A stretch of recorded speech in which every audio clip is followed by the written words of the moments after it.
Get this gnocchi. We're making Tuscan Gnocchi to go with our little Cornish hens. And so I'm going to turn my large skillet on medium high. And I am going to put 2 tablespoons of butter in here to melt.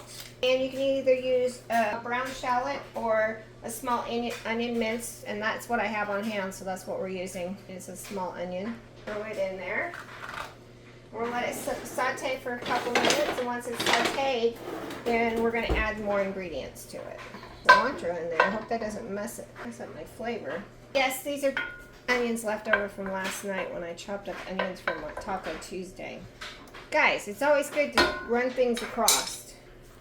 Okay, now we're going to add to this we're going to add 4 cloves of garlic minced into here. And we're going to cook it for about 30 seconds. You know, however long. 30 seconds can seem like a long time. I don't know about you guys. Okay, then we have a pound of gnocchi, which is basically potato pasta.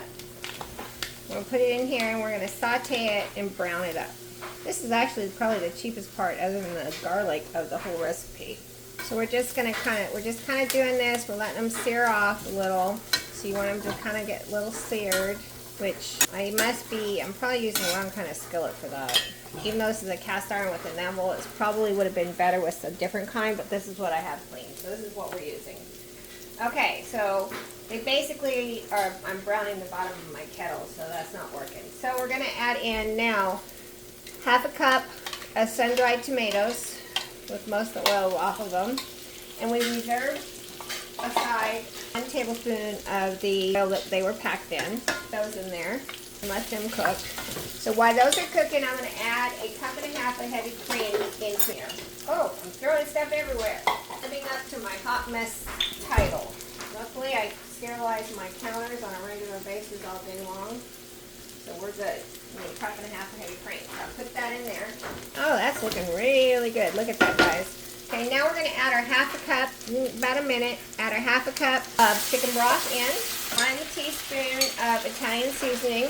We're going to scrape the brown bits off the bottom of the skillet and mix this all in here. Okay, ooh, that's smelling good. Now we're going to add our heavy cream, turn it down a little, and we're going to season with some salt and pepper. How much? 1 teaspoon of each. I think that's a little bit much, so let's put some pepper in here. Maybe 1/2 teaspoon of salt or 1/4. I think any more than that's going to be way too much. We're going to turn it down and we're going to reduce the heat. We're going to put a lid on it and let it cook for 5 minutes, just like this, okay? You stirred it all in, and now we're going to let it cook for 5 minutes. So we're going to turn it down and let it cook. Okay.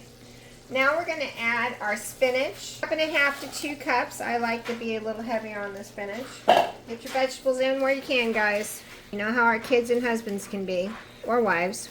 So we're going to add our spinach in. Takes about a minute for it to wilt. We're going to add 2 tablespoons of chopped basil and 1/4 cup of shredded Parmesan. Stir it in. This is the thickness you desire. Turn it off and serve it. If you want it a little thicker, you can leave it on and cook it down a little bit more until it's to the point where you want it, the thickness you want it. I think I'm happy with the thickness that I have right now, so I won't be cooking mine any further than this. Thanks for joining me. Enjoy your supper. And yes, my family eats like this all the time.